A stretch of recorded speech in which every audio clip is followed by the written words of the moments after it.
आज Doubtnut app download करें। Doubtnut पर अपने सभी गणित, रसायन विज्ञान, भौतिक विज्ञान और जीव विज्ञान के डाउट्स का करो सफाया। बस प्रश्न की फोटो खींचो, एक ही प्रश्न को क्रॉप करो और तुरंत वीडियो सोल्यूशन पाओ। अभी डाउनलोड करें।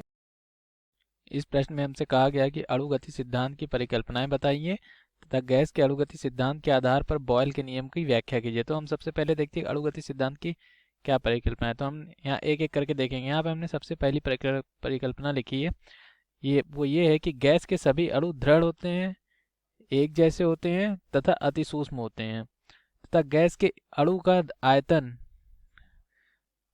के आयतन की तुलना में नगण्य होता है।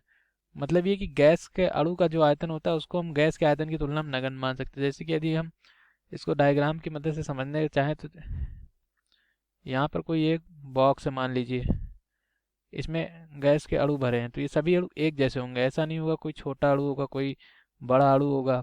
और इन अणु का जो मतलब आयतन होगा वो इस गैस क्योंकि पूरे डब्बे में भरी होगी तो उस आयतन की तुलना डब्बे के आयतन की तुलना में गैस अणु का आयतन जो होगा वो बहुत नगण्य होगा, मतलब निग्लेक्ट कर सकते हैं हम उसको। ये हमारी पहली परिकल्पना। अब हम देखते हैं हमारी दूसरी परिकल्पना क्या है।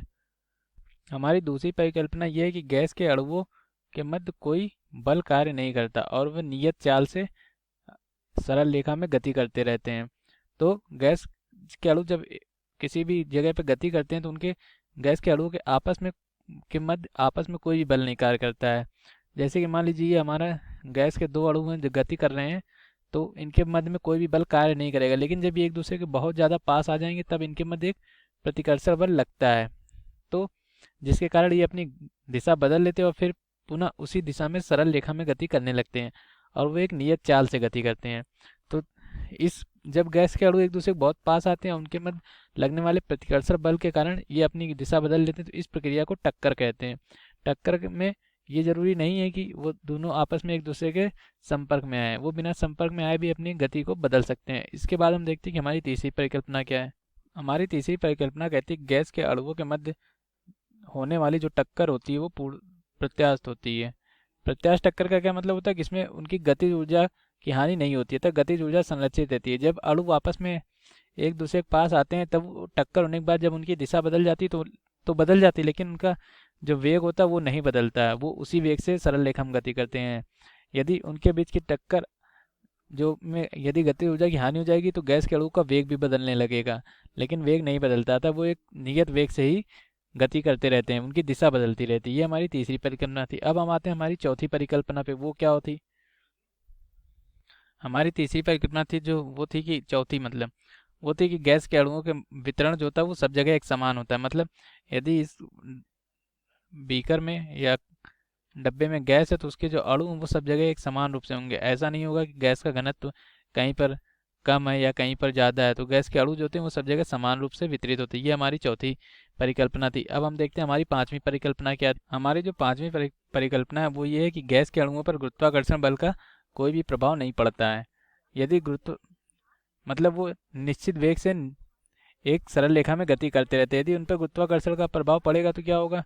मान लीजिए कि ये कंटेनर है, इसमें गैस के अणु भरे हैं, लेकिन अगर उन पर गुरुत्वाकर्षण का बल का प्रभाव पड़ने लगेगा तो वो गैस की तली में आने लगेंगे अपने भार के कारण। तो यहाँ पर इनका घनत्व ज़्यादा हो जाएगा। अगर यहाँ पर इनका घनत्व ज़्यादा हो गया तो हमारी चौथी परिकल्पना भी असत्य साबित हो जाएगी। इसीलिए ये माना जाता है गैस के अणुओं पर गुरुत्वाकर्षण बल का कोई प्रभाव नहीं पड़ता। और वो प्रभाव क्यों नहीं पड़ता? क्योंकि इनका जो द्रव्यमान होता है वो बिल्कुल नगण्य होता है और वो बहुत तीव्र गति से गति करते रहते हैं, तो इसीलिए उन पर गुरुत्वाकर्षण बल का कोई प्रभाव नहीं पड़ता। ये हमारी गैस की परिकल्पनाएं थी। अब हम देखते हैं कि अब हमें सिद्ध करना है कि बॉयल का नियम क्या था। तो आइए हम उसको सिद्ध करते हैं। तो अब हमें अणुगतिक सिद्धांत के आधार पर बॉयल के नियम की व्याख्या करनी है।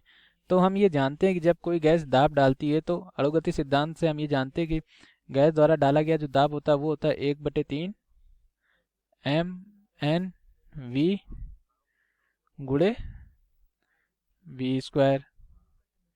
जहाँ पे जो m है ये गैस के एक अणु का द्रव्यमान है, इसको ध्यान रखिएगा। m एक अणु का द्रव्यमान है, पूरी गैस का द्रव्यमान नहीं है, ये यहाँ पे ध्यान रखिएगा।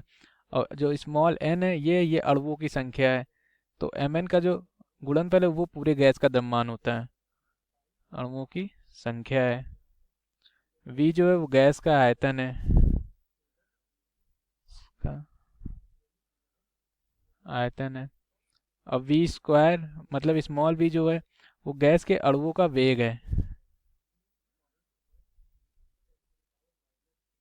अणुओं का वर्गमाद मूल वेग है, हम यहाँ पे वेग लिख देते हैं। और जो पी है वो गैस द्वारा आरोपित दाब है, द्वारा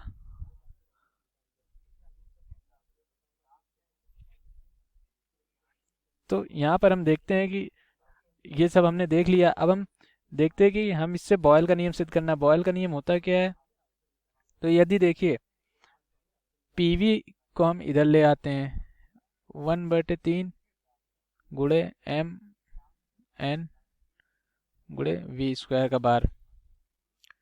तो गैस का जो अणु का वर्गमाद मूल वेग होता है, ये वी जिसको हम वी आर एम एस होता है, ये होता है √3 RT/m। तो हम यहाँ से कह सकते हैं कि वी आर एम एस जो है वो ताप के समानुपाती होता है। तो यदि ताप नियत हो जाएगा तो गैस के अणुओं का जो वर्गमाद मूल वेग है वो भी नियत हो जाएगा। हम यहाँ पे वर्गमाद मूल वेग कोई v से दिखा रहे हैं, चाहे तो आप दोनों लिख लीजिए। वी आर एम एस जो उस सूत्र में हमने v से दिखाया। तो जब गैस के अणुओं का वेग नियत हो जाएगा तो mn जो है, mn क्या है, mn गैस का द्रव्यमान है, क्योंकि गैस के एक अणु के द्रव्यमान में हम गैस के अणुओं की संख्या से गुणा कर दे तो गैस का संपूर्ण द्रव्यमान हमें मिल जाएगा। वो भी नियत रहेगा क्योंकि गैस एक नियत द्रव्यमान की रहेगी। और v भी हमारा जब ताप नियत होगा तो v भी नियत हो जाएगा। यहाँ से हमने देखा है ये जब ताप नियत हो जाता है तो हमारा v भी नियत हो जाता है। तो मतलब ये पूरा जो 1/3 mn वी स्क्वायर है ये पूरा नियत हो जाएगा। तो पीवी बराबर जो है वो नियत हो जाएगा। और बॉयल का नियम यही है कि नियत ताप पर जो पीवी का गुणनफल होता है वो नियत होता है। तो हमने यहाँ पे बॉयल के नियम की उत्पत्ति कर दी है आदर्श गैस के अणुगति सिद्धांत के आधार पर। तो हम यहाँ कह सकते हैं कि ये बॉयल का नियम है, लेकिन ये तब होगा जब ताप नियत रहेगा। यदि ताप नियत नहीं रहेगा तो अणुओं का वर्गमाद मूल्य बदलता रहेगा और पीवी का जो गुणनफल है वो नियत नहीं रह पाएगा। तो ये हमारा उत्तर हो गया।